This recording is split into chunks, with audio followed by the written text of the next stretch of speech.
A'udzu billahi minasyaitonir rajim. Bismillahirrahmanirrahim. Assalamualaikum warahmatullahi wabarakatuh. Alhamdulillah, alhamdulillahirabbil alamin. Wa bihi nasta'inu ala umurid dunya waddin. Assalatu wassalamu ala Rasulillah wa ala alihi wa sahbihi wa mawala. Qalu subhanaka la ilma lana illa ma 'allamtana innaka antal alimul hakim. Pemirsa Kesatrian yang dirahmati oleh Allah Subhanahu wa taala. Puji syukur kita panjatkan kepada Allah Subhanahu wa taala yang telah memberikan kita nikmat iman, nikmat ihsan, nikmat Islam sehingga kita dapat melaksanakan ibadah puasa dengan sangat lancar dan semoga diridhai oleh Allah Subhanahu wa taala. Amin amin ya rabbal alamin. Shalawat ma'asalam semoga tetap tercurah limpahkan kepada Habibina wa syafi'ina wa maulana Muhammadin sallallahu alaihi wasallam. Beliaulah yang telah memberikan amanah syariat kepada ulama-ulamanya, kepada penerus-penerusnya, kepada sahabat-sahabatnya. Karena al-ulama warasatul anbiya. Ulama adalah pewaris para nabi. Baiklah, saya di sini akan membacakan kitab yang berjudul Kitab Waraqat karangan Abdul Malik bin Yusuf bin Muhammad bin Abdullah Al-Juwaini, Imam Haromen, Imam dua tanah haram, yaitu imam di kota Mekah dan imam di kota Madinah.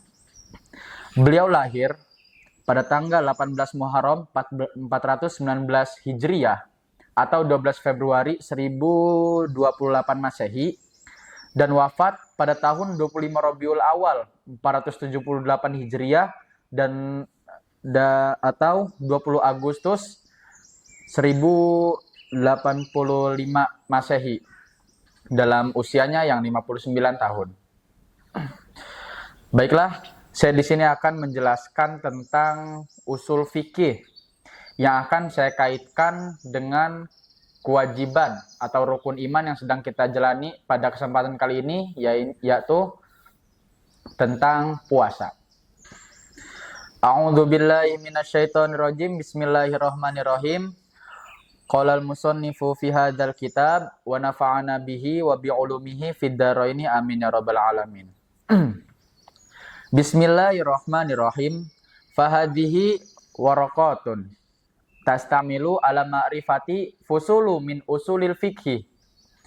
Ini adalah lembaran yang memuat suatu ilmu yang menjelaskan tentang usul-usul daripada usul fikih. Gitu. Jadi kitab ini akan menjelaskan terkait usul fikih. Wadzalika mu'allifu min juz'aini mufradaini. Lafaz usul fiqh itu diambil daripada dua juz dan yang disertai dengan dua mufrad. Yang pertama ada kata usul, yang kedua ada kata fikih. Mari kita bahas satu persatu. Fal usulu ma yubna alaihi ghairuhu. Apa sih yang dimaksud dengan usul itu? Usul adalah ma yubna alaihi ghairuhu, sesuatu yang dibangun yang tidak dibangun di atasnya, gitu. Jadi yang namanya usul itu suatu pondasi, diibaratkan suatu pondasi bagi sesuatu bangunan, gitu. Ketika ada usul, pasti ada yang namanya furu. Apa sih yang dimaksud dengan furu itu? Wal far'u mayubna ala ghairihi. Dan yang dimaksud dengan furu adalah sesuatu yang dibangun di atas usul, gitu tuh. Jadi antara usul dan furu ini memiliki keterkaitan yang sangat kuat. Andai kata usul itu sebagai pondasinya dan furu itu sebagai gedung yang tinggi. Gedung yang tinggi akan kokoh ketika pondasinya itu dirakit dengan sangat kuat. Nah, itulah keterkaitan antara usul dan furu. Dan apa sih yang dimaksud dengan fikih? Gitu. Wal fiqhu ma'rifatul ahkami syar'iyyati allati tariquha al ijtihadu, gitu. Jadi yang dimaksud dengan fikih adalah pengetahuan mengenai hukum-hukum syariat yang diambil dengan jalan ijtihad, gitu tuh. Dengan jalan ijtihad. Dalam kitab Jam'ul Jawami, Syarah Al-Mahali memberikan definisi bahwasannya dalil fikih, bahwasannya fikih itu adalah dalil fikih bersifat global dan metode penggunaan dalil tersebut serta persyaratan orang yang mengoperasikan dalil tersebut, gitu. Jadi itu definisi dari kitab Syarah Jam'ul Jawami karangan Imam Al-Mahali. Jadi yang dimaksud dengan thoriqul ijtihadu itu yang dimaksud dengan ijtihad yaitu badlul was'i fi bulugil ghardi, gitu tuh. Usaha yang mengerahkan segenap kemampuan demi mencapai tujuan yang dikehendaki untuk mengetahui hukum-hukum syar'i mulai dari wajib, sunnah, mubah, makruh, dan haram, gitu. Itu yang dimaksud dengan ijtihad, gitu. Wal ahkamu sab'atun, dan adapun pembagian hukum itu terbagi menjadi 7. Al wajibu, yang pertama wajib, wal mandubu, dan yang keduanya sunnah, wal mubahu, dan yang ketiganya mubah, wal mahzuru, dan yang keempatnya adalah haram, wal makruhu, dan yang kelimanya adalah makruh, wasohihu, dan yang keenamnya adalah sah atau soheh, wal fasadu, dan yang ketujuhnya adalah rusak, fasad. Nah, sebelum kita masuk ke macam-macam hukum ini, alangkah baiknya kita mengetahui definisi hukum. Apa sih yang dimaksud dengan hukum itu? Yang dimaksud dengan hukum adalah khitabullahi muta'alliqu bi af'alil mukallafina min haitsul iktidai awit takhiri awil wad'i, gitu. Titah Allah yang berhubungan dengan perbuatan mukallaf dengan tuntunan pembahasan, pilihan, dan peletakan. Maaf, atau min haitsul iktidai, dengan tuntutan pembebasan, gitu. Pembebasan, pilihan, dan peletakan. Itu definisi hukum secara yang diterangkan oleh di kitab Jam'ul Jawami. Definisi ini Imam Ibnu Hijab menyatakan hukum terbagi menjadi 2, yaitu hukum taklifi dan hukum wad'i. Karena definisi tersebut menegaskan hukum wad'i termasuk bagian daripada hukum, gitu. Jadi ada sebagian imam yang menegaskan bahwasanya hukum wad'i ini termasuk daripada bagian-bagian hukum, gitu. Nah, mari kita jelaskan antara hukum taklifi dan hukum wad'i. Apa sih hukum taklifi itu? Nah, kita jelaskan dulu. Apa sih yang dimaksud dengan wajib, sunnah, mubah, haram, makruh, sah, dan rusak, gitu. Yang dimaksud dengan wajib adalah fal wajibu mayusabu ala fi'lihi wa yuaqabu ala tarkihi. Sesuatu yang dikerjakan mendapatkan pahala, gitu, dan disiksa ketika dia meninggalkannya, gitu. Itu definisi wajib. Definisi sunnah mayusabu ala fi'lihi wa la yuaqabu ala tarkihi. Sesuatu yang diberi pahala karena mengerjakannya dan tidak disiksa karena meninggalkannya, gitu. Itu definisi daripada sunnah. Definisi daripada mubah, al mubahu ma la yusabu ala fi'lihi wa la yuaqabu ala tarkihi. Sesuatu yang tidak diberi pahala karena mengerjakannya dan tidak juga disiksa karena meninggalkannya, gitu. Itu definisi daripada mubah. ada definisi tentang haram atau mahzur. Apa sih yang dimaksud dengan mahzur itu? Yang dimaksud dengan mahzur adalah mayusabu ala tarkihi wa yu'aqabu ala fi'lihi. Sesuatu yang dikerjakan sesuatu yang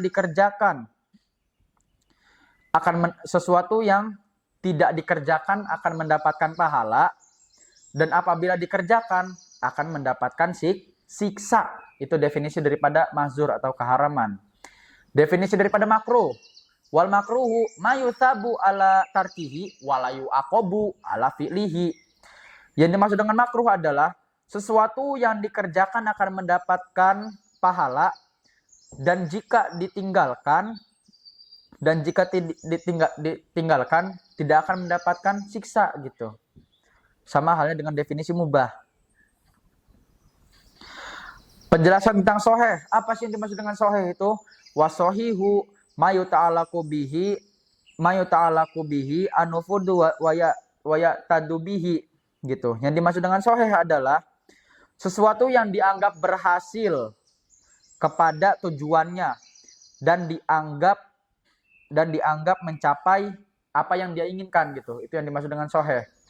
Dan yang dimaksud dengan fasad atau yang dimaksud dengan batal yaitu ma la yuta'allaqu bihi an-nufudhu wa la ya'tadu bihi.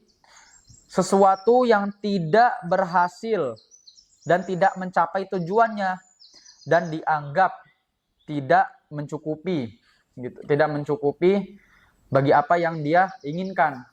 Nah, itu penjelasan daripada hukum-hukum tadi. Mulai dari wajib, sunnah, mubah, haram, makruh, sah, dan batal. Gitu.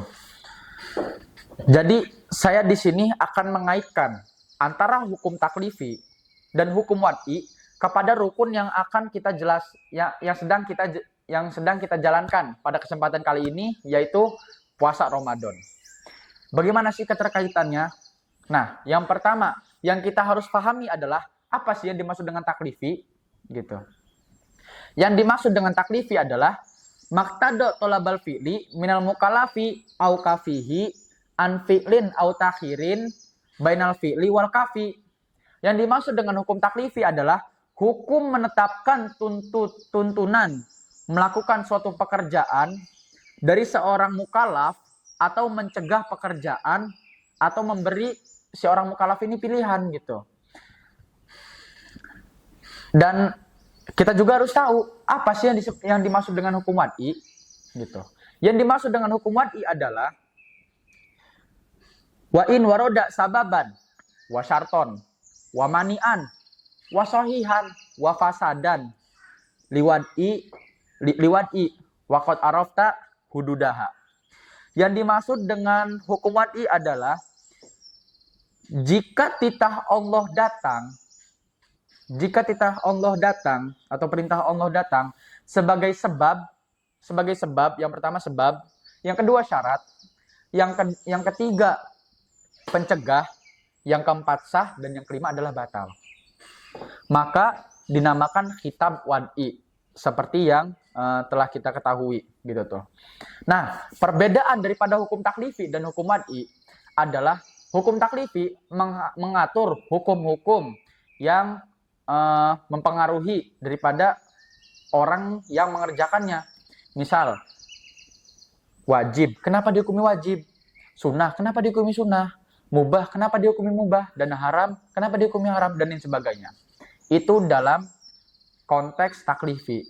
Bagaimana dengan konteks wad'i? Konteks wad'i itu menjelaskan bagaimana sebab, syarat, pencegah, sah, dan batal bagi orang yang ingin mengerjakannya ini.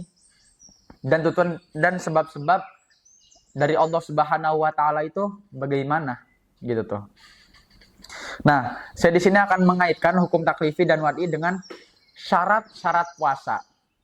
Syarat-syarat puasa seperti yang telah kita dengarkan dari materi-materi sebelumnya yang menjelaskan kitab Fathul Qorib dari santri kami, yaitu ada syarat-syarat puasa itu yang pertama Islam, yang kedua balik, yang ketiga berakal, yang keempat adalah mampu. Gitu. Yang keempat adalah mampu. Nah, saya akan mengkaitkan antara puasa dengan hukum taklifi. Hukum taklifi, tuntutan syara yang bersifat langsung, gitu. Mengatur tentang apa yang wajib, sunnah, haram, dan lain sebagainya. Gitu. Puasa bisa menjadi wajib karena puasa itu perintah Allah Subhanahu wa taala dalam Quran surah Al-Baqarah ayat 183 yang berbunyi, ya ayyuhalladzina amanu kutiba alaikumusyamu kama kutiba alal ladzina min qablikum la'allakum tattaqun. Gitu. Jadi puasa ini hukumnya wajib karena perintah Allah Subhanahu wa taala. Adapun puasa yang dihukumi sunnah. Apa puasa yang dihukumi sunnah? Seperti puasa Senin Kamis, puasa Arafah, puasa Zulhijjah, itu dianjurkan tapi tidak dipaksa gitu, tidak diwajibkan untuk dikerjakan.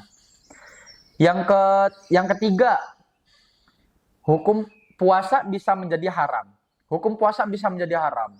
Bagaimana hukum puasa itu bisa menjadi haram? Jika puasa tersebut dikerjakan pada Idul Fitri, Idul Adha, dan hari tasyrik. Jadi ada 5 hari yang diharamkan untuk puasa. 3 untuk hari tasyrik. Yang keempatnya sholat. Yang keempatnya pada saat Idul Fitri, dan yang kelimanya pada saat Idul Adha, gitu. Jadi 5 hari ini nih yang diharamkan untuk puasa. Karena apa? Karena ada hadis Nabi yang menjelaskan bahwasanya Rasulullah SAW bersabda, hari-hari tasyrik adalah hari makan dan minum. Hadis riwayat Muslim. Puasa bisa dihukumi makruh ketika puasa yang dilakukan secara berlebihan pada kondisi tertentu. Misalnya puasa wisol. Puasa wisol itu, jika puasa itu dimulai pada saat fajar shodiq sampai terbitnya matahari, gitu. Apabila puasa wisol itu terus-menerus sampai sekuatnya dia, sampai semampunya dia, gitu. Tidak akan buka walaupun sudah ada waktu yang telah ditentukan, gitu. Yaitu terbenamnya matahari, gitu. Itu dimakruhkan puasanya. Puasa juga bisa dihukumi mubah. Apa alasannya dihukumi mubah? Karena tidak mampu berpuasa sebab uzur. Uzurnya bisa dalam keadaan sakit atau sedang dalam perjalanan, gitu. Atau sedang dalam perjalanan. Jika seseorang telah mendapat uzur untuk tidak berpuasa, maka diperbolehkan untuk tidak puasa. Akan tetapi harus diganti di bulan yang lain. Atau dalam arti harus dikodok. Tidak boleh tidak diganti, gitu. Karena puasa ini dihukumnya wajib, puasa Ramadan, gitu. Itulah yang disebut dengan hukum-hukum taklifi. Sekarang saya akan mengaitkan antara hukum wad'i dengan puasa. Wad'i yaitu antara sebab, syarat, man'i, gitu. Jadi wad'i ini rukunnya itu sebab, syarat, dan man'i. Misal, sebab, bagaimana sih sebabnya puasa? Sebab puasanya ada apa? Yang pertama, sebab puasa itu karena ada seseorang yang melihat ru'yatul hilal, gitu, atau melihat pergantian bulan, gitu. Jika orang itu tidak melihat hilal, maka menyempurnakan tanggal bulan Sya'ban, menyempurnakan tanggal bulan Sya'ban, gitu. 30 hari lah selama bulan Sya'ban. Nah, jika sebab-sebab ini ada, maka wajib puasa Ramadan. Jika sebaliknya, jika tidak ada tanda-tanda di antara kedua ini, maka tidak diwajibkan yang namanya puasa Ramadan. Karena puasa Ramadan itu puasa wajib yang dikerjakan pada bulan Ramadan, gitu. Yang kedua, syarat. Yang tadi yang saya jelaskan, yang telah dijelaskan dalam kitab Fathul Qorib, syarat yaitu Islam, balik, berakal, dan mampu, gitu. Orang ini sah jika Islam. untuk mengerjakan puasa. Jika syarat-syarat ini tidak ada, maka puasa yang dikerjakan itu tidaklah sah dan hasilnya pun sia-sia. Jika keempat syarat tadi yang telah disebutkan itu tidak ada. Gitu. Itu dalam pengertian syarat.